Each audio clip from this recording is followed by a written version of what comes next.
आज का मौजू ये है कि रेफ्रिजरेशन से क्या मुराद है और इसके मुख्तलिफ तरीके कौन कौन से हैं। रेफ्रिजरेशन जो है, इससे मुराद ये है कि किसी भी स्पेसिफिक प्लेस जो है, किसी भी कम्पैक्ट प्लेस जो जगह जो है, वहाँ पर उसके इर्द गिर्द के दर्जे से कम दर्जे पैदा करना रेफ्रिजरेशन कहलाता है। इसके अलावा दूसरी तारीफ ऐसे बन जाती है कि किसी एक जगह से हरारत को जज़ब करके दूसरी जगह खारिज करने के अमल को रेफ्रिजरेशन कहते हैं। तो रेफ्रिजरेशन जो है, ठीक है, उसका मज़ीद यानी तफसील ऐसे है कि फ़र्ज़ करें एक रेफ्रिजरेटर है, फ्रिज है, फ्रिज के अंदर से हम हीट को बाहर निकाल देते हैं तो फ्रिज अंदर से ठंडी हो जाती है। डीप फ्रीज़र जो है, उसके अंदर से हरारत को बाहर निकाल देते हैं तो डीप फ्रीज़र अंदर से ठंडा हो जाता है। इलेक्ट्रिक वाटर कूलर जो है, उसके वाटर टैंक जो है, उसमें जो पानी है उसकी हीट बाहर निकाल देते हैं तो पानी ठंडा हो जाता है। एक कमरे में एसी लगाते हैं, वो कमरे से हीट बाहर निकाल देता है तो कमरा ठंडा हो जाता है। विंडो एसी है, स्प्लिट टाइप एसी है, या पैकेट टाइप एसी है, या कमर्शियल एसी है, या फ्लोर स्टैंडिंग अलमारी है, वो किसी किस्म का भी एसी है, उसने एक जगह हीट लेनी है, दूसरी जगह एग्जॉस्ट कर देनी है। जहाँ से हीट ले लेनी है, निकाल लेनी है, वो जगह ठंडी हो जाएगी। ऐसे ही कार के अंदर वाले हिस्से में जहाँ ड्राइवर बैठता है उसके पास ही इवेपोरेटर होता है। वो इवेपोरेटर हीट जज़ब करता है और बाहर दे देता है कंडेंसर को, हीट खारिज हो जाती है तो कार अंदर ठंडी हो जाती है। ऐसे फ्लाइंग कोच है, बस है, हवाई जहाज़ है, बहरी जहाज़ है, उन तमाम में ऐसे होता है। बर्फ़ खाने में भी एक नमकीन पानी का टैंक होता है, उसमें से हीट निकाल के बाहर फेंक दी जाती है, पानी इंतहाई ठंडा हो जाता है। नमक की वजह से उसका टेम्परेचर बर्फ़ के टेम्परेचर से काफ़ी कम हो जाता है। तो उसी के अंदर आइस कैन रखे जाते हैं, वो आइस कैन जो है वो मुंजमद हो जाते हैं। कोल्ड स्टोरेज है, उसके एक बहुत बड़ा हॉल कमरा है, वहाँ पर फल सब्जियाँ रखी जाती हैं, वहाँ पर उसके अंदर इवेपोरेटर होता है। वो इवेपोरेटर गर्मी जज़ब करके करता है और हीट बाहर निकाल देते हैं, कोल्ड स्टोरेज अंदर ठंडा जाता है।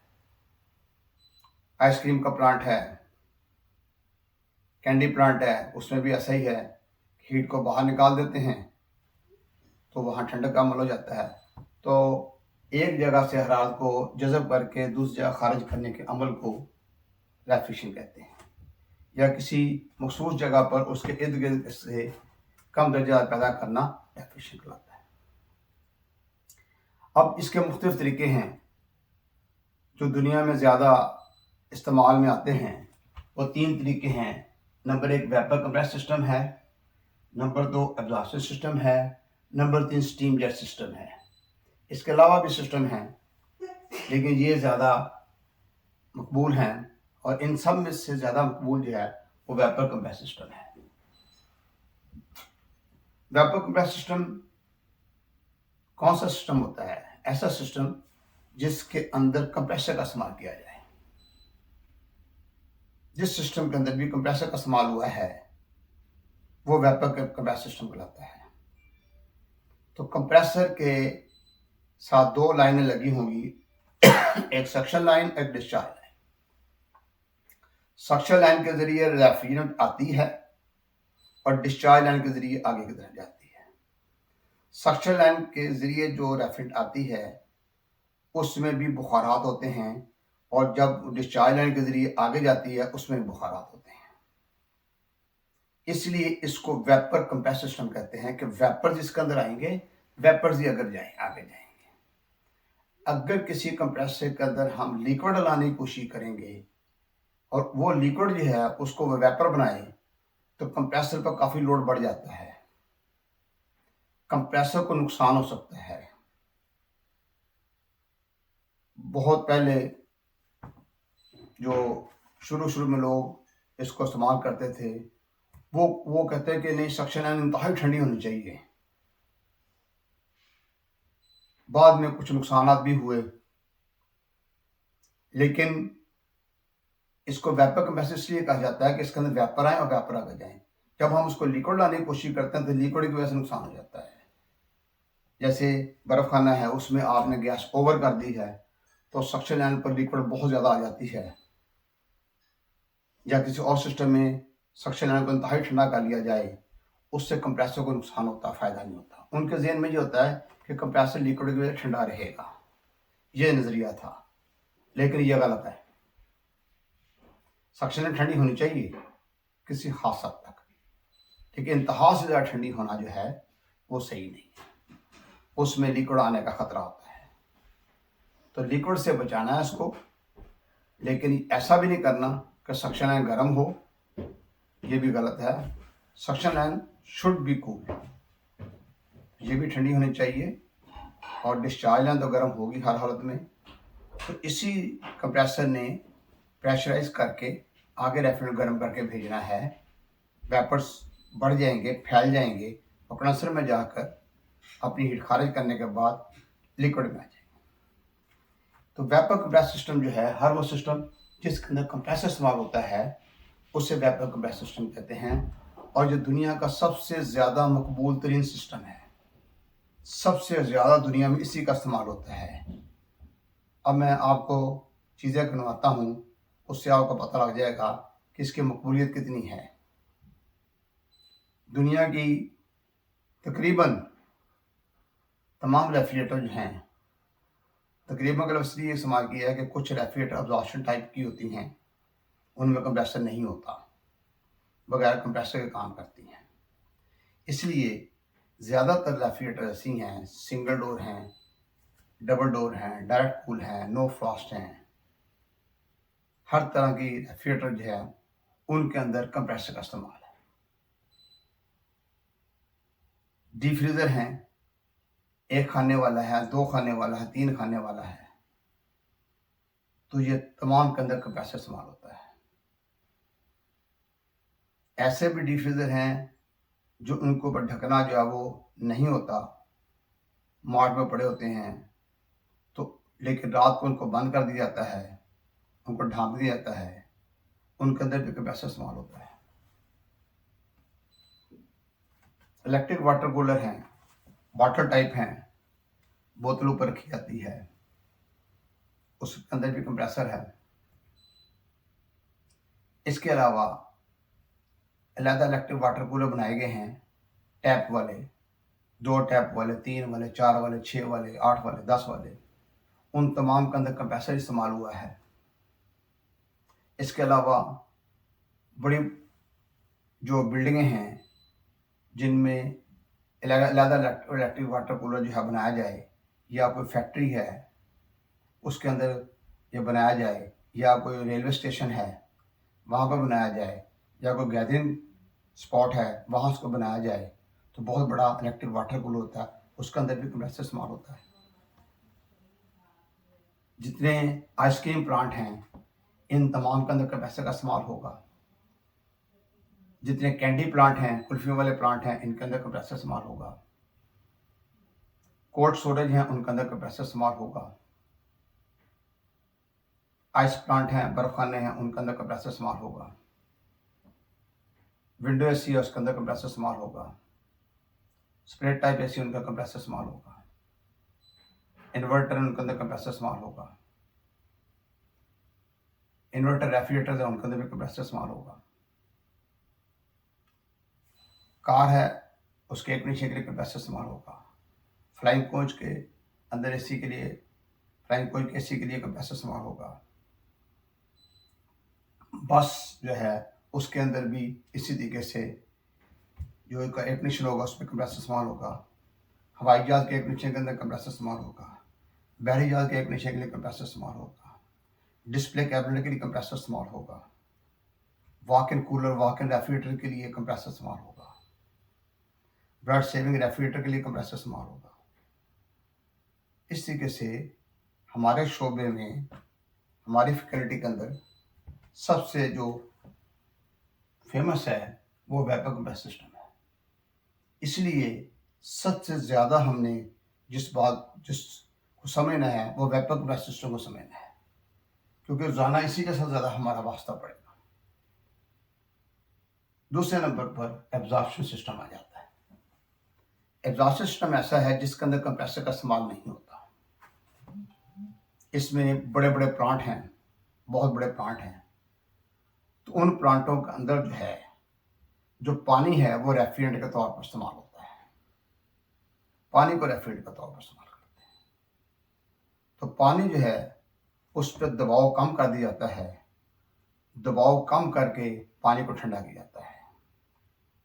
अब पानी का जो बॉइलिंग पॉइंट है, बड़ी अहम बात है, पानी का जो बॉइलिंग पॉइंट है वो 212 फ़ारेनहाइट है।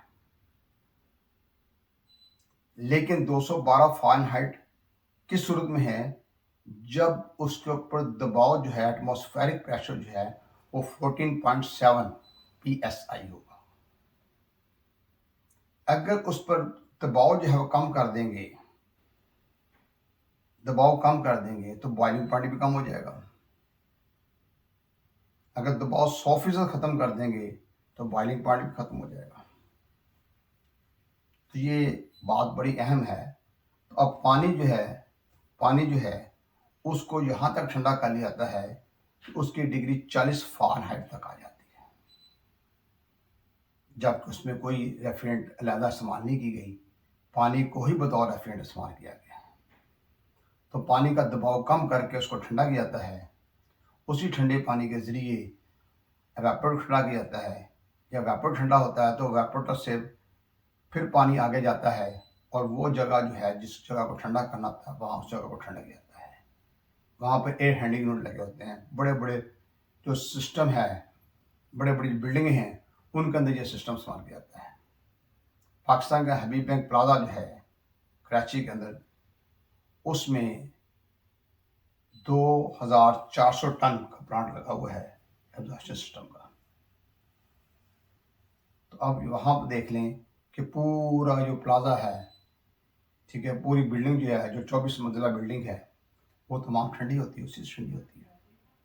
इसी तरीके से इंडिया और पाकिस्तान और दूसरे ममालिक के अंदर जो एग्जॉस्ट सिस्टम जो है वहाँ इस्तेमाल किया जाता है, जहाँ पर बहुत बड़ी बिल्डिंगों को ठंडा करना हो। तो ये उसके ज़रिए हम रेफ्रिजरेशन का अमल नहीं कर सकते बड़े प्लांटों में। वहाँ पर सिर्फ और सिर्फ एयर कंडीशनिंग के लिए इसको इस्तेमाल किया जाता है। तो जहाँ पर यह एग्जॉस्ट सिस्टम चलाना होगा वहाँ गैस का होना ज़रूरी है, नेचुरल गैस का। उस नेचुरल गैस के ज़रिए स्टीम बनाई जाती है, उससे आगे काम लिया जाता है। तो इस तरीके से यानी एक जगह पर पानी को ठंडा किया जाता है, उसके बाद उसी पानी को ठंडे पानी को एयर हैंडलिंग यूनिट में लेके जाया जाता है। एयर हैंडलिंग यूनिट क्या होता है कि वहाँ पर जैसे एवापोरेटर होता है ऐसा ब्लोअर लगे होते हैं, तो उस शक्ल एवापोरेटर की जो है उसके अंदर बजाय 12 नंबर गैस, 22 नंबर गैस और गैस होने की जगह पानी होगा और साथ ब्लोअर लगे होंगे। तो एक दफ़ा काफ़ी अखराजात होते हैं, लेकिन माहाना अखराजात जो हैं वो कम हो जाते हैं। अगर व्यापक एग्जॉस्ट सिस्टम के ज़रिए करेंगे तो अखराजात ज़्यादा होंगे। इसलिए वहाँ पर एग्जॉस्ट सिस्टम जो है, बहुत सारी बिल्डिंगें ऐसी हैं दुनिया में जहाँ पर एग्जॉस्ट सिस्टम जो है उसका इस्तेमाल किया गया है। अच्छा, एग्जॉस्ट सिस्टम के अंदर सिर्फ डोमेस्टिक लेवल पर रेफ्रिजरेटर है जो बनाई गई है, जो दुनिया के चंद ममालिक बनाते हैं। एक अमेरिका है, जापान है, कोरिया और ब्राज़ील। सिर्फ 4 ममालिक दुनिया में ऐसे हैं जो एब्जॉर्प्शन टाइप रेफ्रिजरेटर को बनाते हैं, उसके अंदर कंप्रेसर होता ही नहीं है, बगैर कंप्रेसर के। उसके अंदर यानी आम फ्रिज के ट्यूबों के अंदर हम एक पानी का कतरा भी नहीं आने देते कि एक पानी का कतरा भी ना जाए, प्योर गैस हो। अगर 134 गैस है तो 134 गैस प्योर उसके अंदर जाए। अगर 600 है तो 600 प्योर अंदर जाए, 12 तो 12 नंबर प्योर हो। इस तरीके से हम उसमें प्योर गैस डालते हैं, उसमें पानी एंटर नहीं होने देते।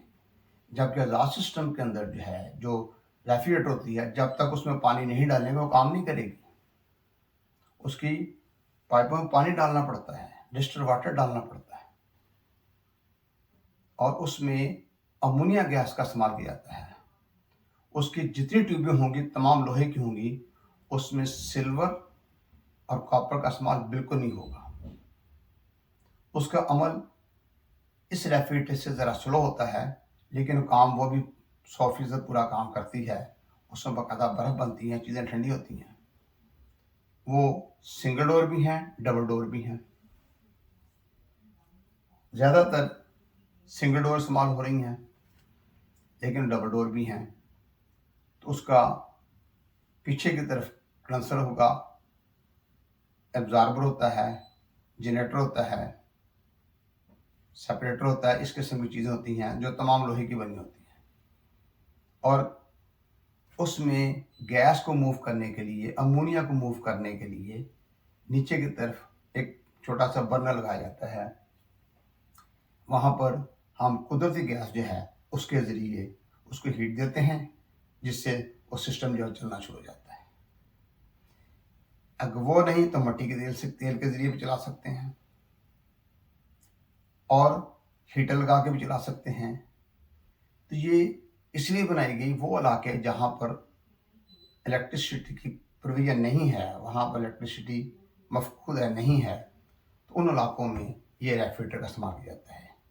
अभी भी अमेरिका के कुछ इलाके ऐसे हैं जहाँ पे इसको इस्तेमाल कर रहे हैं।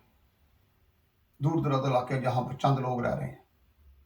सऊदीया में ये बहुत अमीर ममालिक हैं दोनों, तो वहाँ पे भी कुछ पहाड़ी इलाके ऐसे हैं, कुछ लोग वहाँ जाकर ठहर जाते हैं।